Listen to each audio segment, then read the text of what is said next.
శ్రీరాముని వ్యక్తిత్వం అనే అంశం మీద మాట్లాడుకోబోతున్నాం. ఈవేళ యువతరానికి ప్రధానంగా 10వ తరగతి పూర్తయి, ఇంటర్మీడియట్ పూర్తయి, డిగ్రీ పూర్తయి ఇంత చేశాక కూడా మళ్ళీ పర్సనాలిటీ డెవలప్మెంట్ అని ప్రత్యేకంగా చెప్పాల్సి వస్తాం. దానికోసం 3 నెలల శిక్షణ, 3000 భక్షణ అవుతూనే ఉంది. అయినా ఏమి పర్సనాలిటీ పెరుగుతుందో తెలియదు. మనవాడి పర్సనాలిటీ ఏమైనా పెరిగిందేమో కానీ బుద్ధి పర్సనాలిటీ ఏం పెరగట్ల. కానీ ఈ పర్సనాలిటీ డెవలప్మెంట్, వ్యక్తిత్వ వికాసం అనేది భారతీయులకి కొత్తదైన విషయం కాదు. కాకపోతే వాళ్ళు దాన్ని ప్రత్యేకంగా ఒక అంశంతో పేర్కొనలేదు. ఆశ్చర్యకరమైన విషయం ఏమిటంటే రామాయణ కావ్యం పర్సనాలిటీ డెవలప్మెంట్, వ్యక్తిత్వ వికాసం అనే అంశంతోనే ప్రారంభమైంది. ఆశ్చర్యకరమైన విషయం ఇది నిజానికి. వాల్మీకి రామాయణంలో మొదటిది బాలకాండ. అందులో 2వ శ్లోకమే కోన్వస్మిన్ సాంప్రతం లోకే గుణవాన్ కశ్చ వీర్యవాన్ ధర్మజ్ఞశ్చ కృతజ్ఞశ్చ సత్యవాక్యో దృఢవ్రతః చారిత్రేణ చ కో యుక్తః సర్వభూతేషు కో హితః విద్వాన్ కః సమర్థశ్చ కశ్చైక ప్రియదర్శనః ఆత్మవాన్ కో జితక్రోధో ద్యుతిమాన్ కో అనసూయకః కశ్య బిభ్యతి దేవాశ్చ జాతరోషశ్చ సంయుగే. ఇవి సరిగ్గా వాల్మీకి రామాయణంలో బాలకాండలో 2, 3, 4 శ్లోకాలు. ఈ 3 శ్లోకాల్లోనూ ఉన్న సారాంశం ఏమిటంటే శ్రీరామచంద్రునిలో ఉండే 16 రకాల గుణాలు చెప్పాడు వాల్మీకి. 16 రకాలు. అంచేత ఈవేళ అంశం షోడశ గుణాభిరాముడు శ్రీరామచంద్రుడు అనే అంశం. షోడశ గుణాభిరాముడు రామచంద్రుడు. ఆయన రామచంద్రుడు అనడంలో ఒక ఉద్దేశం ఉంది. చంద్రునిలో 16 కళలు ఉంటాయి. చంద్రునిలో 16 కళలు ఉంటాయి. అదేమిటండి, పక్షానికి 15 రోజులే కదా, 16 కళలు ఎలాగా అనుకోవద్దు. అమావాస్యతో కలిపితే 16. అంచేది అమావాస్యతో లెక్కగట్టి అక్కడి నుంచి 15 తిథులు పున్నమితో ముగిస్తే సరిగ్గా 16 కళలు అవుతాయి. అమావాస్య నాడు కూడా చంద్రుడు ఉంటాడు, మనకు కనపడ్డు. కానీ దాన్ని అమావాస్య అని ఎందుకన్నారంటే అమా అంటే కలవడం అని అర్థం. ఇంగ్లీష్లో టుగెదర్ అని అర్థం. అమావసతీత్యమావాస్య అంటారు. సూర్యుడు చంద్రుడు ఎదురెదురుగా వస్తారు ఆ రోజున. అందుకనే మనకి చీకటిగా ఉంటుంది. సూర్యకాంతి, చంద్రకాంతి భూమి మీద పడదు. చంద్రుడు అసలు పూర్తిగా మనకి కనపడ్డు, లేడు అనుకోవద్దు. కొందరు వ్యక్తులు ఊళ్ళో కూడా మనకు కనపడరు, లేరు అనుకోకూడదు, లోపల ఉంటారు. ఎందుకంటే ఊరంతా అప్పులు చేశారు. అందుకని వారు లేరనుకుంటే అలాగా లేరించి చెప్పమన్నారు. అంతేగాని ఉన్నారు, లోపలే ఉన్నారు, హాయిగా ఉన్నారు. అంచేతను చంద్రుడు కూడా ఎక్కడైనా ఖగోళంలో సూర్యుడి దగ్గర మరొకరి దగ్గర అప్పు చేసాడేమో కానీ అమావాస్య నాడు కనపడ్డాడు. పాఠ్యమి నాడు కూడా కనపడ్డు. ఊరికే మనం ఎంత ప్రయత్నం చేసినా ఏదో గోరు రేఖంత కనపడిన అసలు కనపడే విషయం కాదు. అందుకే మన శాస్త్రాల్లో పాఠ్యమి నాడు విద్యాభ్యాసం చేయొద్దు అన్నారు. అమావాస్యతో సమానమైన తిథి అయితే. ఎందుకని అమావాస్య పాఠ్యమి కూడా విద్యాభ్యాస ప్రారంభానికి పనికిరావు. రామాయణమే దానికి సాక్ష్యం. హనుమంతుడు లంకలో దర్శించిన సీతాదేవి ఎలా ఉంది అంటే వాల్మీకి వర్ణిస్తాడు. విద్యాం ప్రతిపదీమివ. పాఠ్యమి నాడు విద్యాభ్యాసం మొదలు పెడితే వాడు చదువు ఎలా ఉంటుందో అమ్మవారు కూడా అలాగే ఉందన్నాడు. అంటే సన్నగా చిక్కిపోయిందని. పాఠ్యమి నాడు చదువు మొదలు పెడితే చదువు రాదు అనేది ఒక విశ్వాసం. దానికి శాస్త్రీయమైన కారణాలు ఉంటాయి. అదేమీ గుడ్డి నమ్మకం కాదు. అది పలానా తిథులు పలానా దానికి పనికొస్తాయి, పలానా దానికి పనికిరావు అనడంలో కారణం ఉంది. కానీ ఎప్పుడూ పెంచుకోవలసిన నమ్మకం ఏమిటంటే కొన్ని తిథులు దేనికి పనికిరావు అనుకోకూడదు. దేనికి పనికిరాని మనిషి లేనట్టే దేనికి పనికిరాని తిథి కూడా లేదు. అన్ని తిథులు మంచివే, అన్ని నక్షత్రాలు మంచివే, అందరూ మనుషులు మంచివాళ్లే. కానీ వాళ్ళు ఎవరు దేనికి పనికొస్తారంటే అది వేరే విషయం. ఒక్కో మనిషి ఉంటాడు, వాడికి చదువు ఎక్కకపోవచ్చు, కానీ లోకంలో కార్యాలన్నీ చక్కబెట్టేస్తాడు. ఒకడు బాగా పుస్తకాలు పట్టు కూర్చుంటాడు, బయటికి వెడితే ఏం చేయలేడు. అంటే ఎవరు ఉపయోగపడతారంటే ఇద్దరు ఉపయోగపడతారు. చదువు కూడా వాడు ఉపయోగపడతాడు, బయట పనులు చేయడానికి వీడు ఉపయోగపడతాడు. ఆ తెలివితేటలు ఉపయోగించి మనం పిల్లలతో పని చేయించుకోవాలి. కానీ అందరినీ చదివించాలనడం, లేకపోతే అందరూ డబ్బు సంపాదించాలనడం పనికిరాదండి. అందువల్ల ఇవాళ పర్సనాలిటీ డెవలప్మెంట్ లేకుండా పోయింది. ఇవాళ మన అందరి దృష్టి, ప్రధానంగా తల్లిదండ్రుల దృష్టి ఏమిటంటే అందరూ చదవాలి. ఎందుకంటే డబ్బు కోసం, జ్ఞానం కోసం కాదు. అందువల్ల వ్యక్తిత్వాలు దెబ్బతింటున్నాయి. ఇవాళ పత్రికలో మీరు చూసుంటారు, చాలా దారుణమైన వార్త. ఒక తల్లి కొడుకుని చంపేసింది. ఒక భార్య భర్తని రుబ్బురోలు పత్రం పెట్టి కొట్టి చంపేసింది. ఈ రెండు నిర్ణయం జరిగే ఈవేళ పత్రికలు వచ్చాయి. ఇది అసలు మనం ఊహించగలమా? భారతీయ సమాజంలో భార్య భర్తను చంపేయడమా? పోనీ ఏదో దుర్మార్గుడో మరొకటో అనుకుందాం, లేకపోతే ఈవిడేదైనా తప్పు చేసిందా అనుకుందాం. తల్లి కొడుకుని ఎలా చంపుతుందండి? ఎంత దుర్మార్గుడైనా చంపేసింది. రెండింటికి ఒక్కటే కారణం, మద్యపానం. రెండింటికి అదే కారణం. ఇప్పుడు చప్పట్లు కొట్టారంటే అది మంచిదేనా చెడ్డదనా? ఏమో మగాళ్ళు మాత్రమే కొట్టారు, ఆడాళ్ళు కొట్టకపోతే నాకు అనుమానం వచ్చింది. మేము చచ్చిపోతున్నాం, మేము ఎలా కొడతామని వాళ్ళు కొట్టలేదు. నేను అర్థం చేసుకున్నాను. నేను మద్యపానానికి ఏ ఆడది మద్యపానాన్ని సమర్థించదు, అందులో సందేహం ఏం లేదు, ఆలోచించాల్సిన పని లేదు. రెండింటికి మద్యపానమే. రోజు ఎక్కడికో వెళ్ళడం, తాగేసి రావడం, ఇంట్లో తల్లి మెళ్ళో మంగళసూత్రం సహా ఒలిచేసి పట్టుకుపోవడం, తాగేయడం చేస్తుంటే భరించలేక కొట్టి చంపేసిందండి. జీవితాంతం జైల్లోనైనా ఉంటాను కానీ నీతో ఎవడ పడతాడు రా అని. ఎంతకాలం పడతారు? భర్తను చంపిన భార్య అంతే, ఆవిడ దోషం ఏమీ లేదండి, ఆవిడ ప్రవర్తనలో ఏ పొరపాటు లేదండి. పడింది ఎంతకాలం పడతారండి?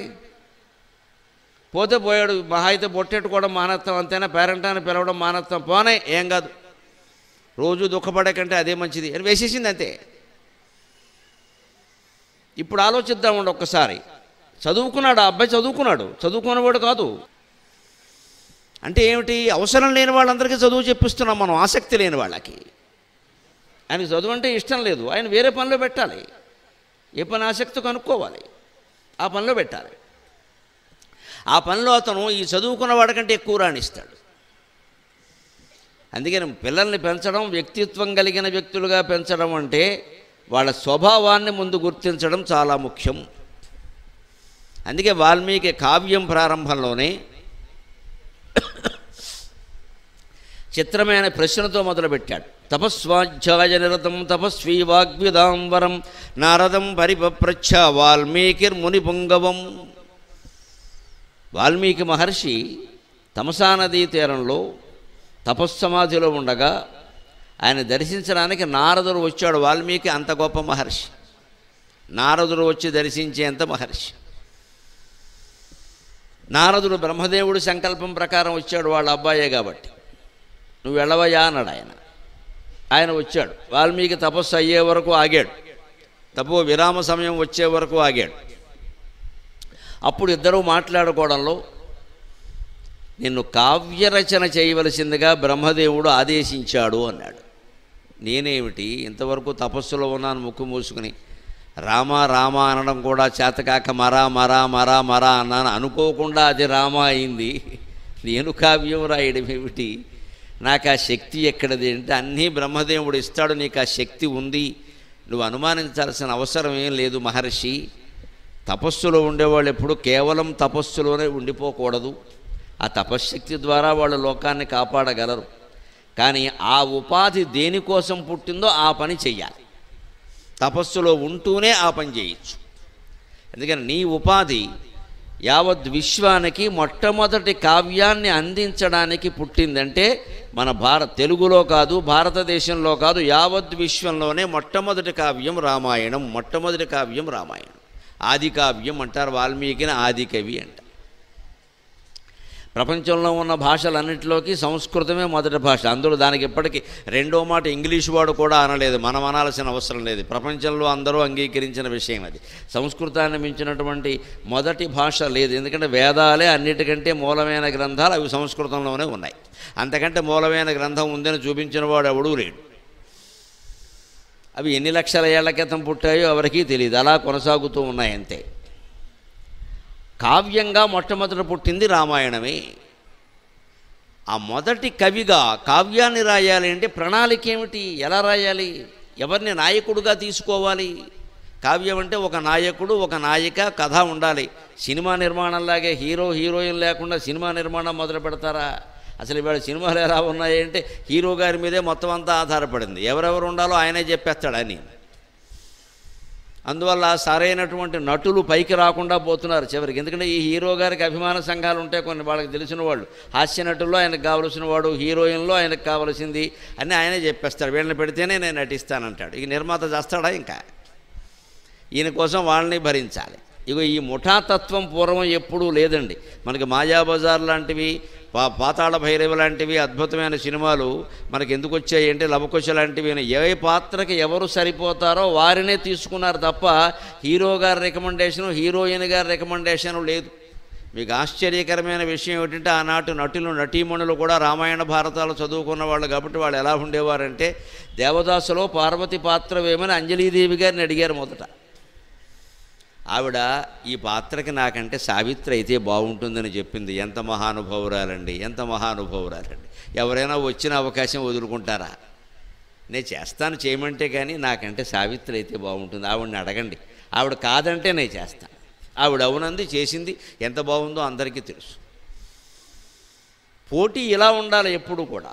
మనం ఎంత గొప్పగా మన రంగంలో ఉన్నా సరే ఆ ఫలానా అంశం ఏదైనా నాకంటే మరో ప్రవచనకర్త బాగా మాట్లాడతాడు అంటే నేను వారి పేరు చెప్పేస్తాను, మొహమాటమే లేదు. అయ్యా ఇది వారైతే బాగుంటుందండి చూడండి అని చెప్తాను. వారైనా మన పేరు చెబుతారు. అలా ఉంటేనే నడుస్తుంది. అందుకే అన్నీ మనం నెత్తి మీద తెలుసుకోవాల్సిన పనేమీ లేదు ఇక్కడ. ఈ ఆరోగ్యకరమైన పోటీ ఉండాలి. అందుకని కవి అన్నప్పుడు నాయకుడు అంటాం. నాయకుడు ముఖ్యమైన ఎంపిక జరుగుతుంది. కానీ వాల్మీకి మిగిలిన పాత్రలు వాటి గుణగణాలు అన్నీ తెలుసుకుని ఆయన నిర్మాణం చేసుకున్నాడు. కానీ రాముడు ఉండగానే వాల్మీకి రామాయణం రాసేటూ ఉంటారు. రాముడి దగ్గరికి వెళ్ళి మిగిలిన పాత్రలు ఎవరెవరిని పెట్టమంటావు, ఏం చేయమంటావు, నీ హీరోయిజం ఎంత చూపించమంటావు అని అడగలేదు ఆయన. ఆ మాట రాముడు చెప్పలేదు. అందుకని ముందు నాయకుడిని ఎంచుకోవాలి. కాబట్టి వాల్మీకిని నారదుడు ఏమంటున్నాడు అంటే నాకు కథానాయకుడు కావాలయ్యా, ఎవరిని పెట్టమంటావు అంటే ఎటువంటి గుణాలు కలిగిన వాడు కథానాయకుడు అంటే ఇక్కడ చెబుతున్నాడు. కోన్వస్మిన్ సాంప్రతంలోకే, అస్మిన్ సాంప్రతంలోకే. సాంప్రతం అంటే ఇప్పుడు జీవించి ఉండాలి ఆ నాయకుడు. అందుకే వాల్మీకి రామాయణ రచనా కాలంలోనే రాముడు ఉన్నప్పుడే రచన జరిగింది అనే మాట వచ్చింది. ఎందుకంటే వాల్మీకి స్పష్టంగా ఏం అడుగుతున్నాడు అంటే సాంప్రతంలోకే అంటే ఇన్ దిస్ సొసైటీ, ఈ కాలంలో ఉన్నవాడు కావాలి నాకు.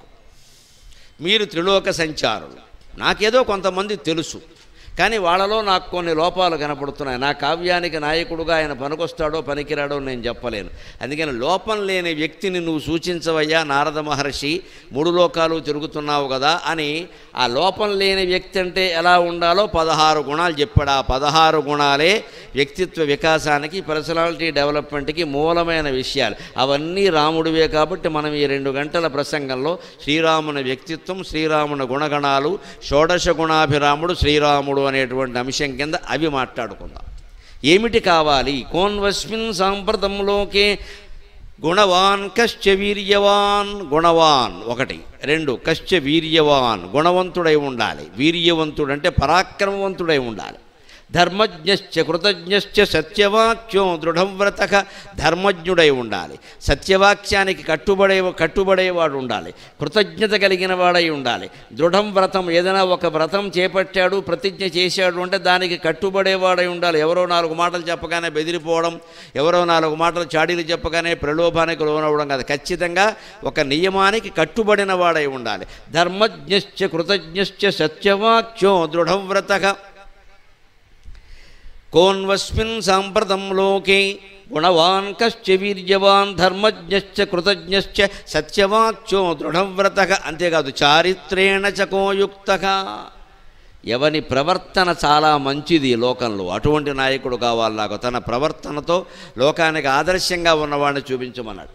చారిత్రేణ చ కోయుక్తః. 8వ లక్షణం సర్వభూతేషు కోహితః. అన్ని జీవుల యందు ప్రేమ కలిగిన వాడు కావాలయ్యా. ఏదో మనుషుల్ని ప్రేమిస్తాడు అంతేకాదు, పశువుల్ని పక్షుల్ని కూడా ప్రేమించాలి, చెట్లని కూడా ప్రేమించాలి, ప్రకృతిని కూడా ప్రేమించాలి. అటువంటి వాడు మనుషుల్ని ప్రేమిస్తాడని వేరే చెప్పక్కల్లా. అందుకని సర్వభూతేషు కోహితః, అన్ని జీవులై మేలు కోరేవాడు అయిన నాయకుడు కావాలయ్యా అన్నాడు. చారిత్రేణ చ కోయుక్తః సర్వభూతేషు కోహితః.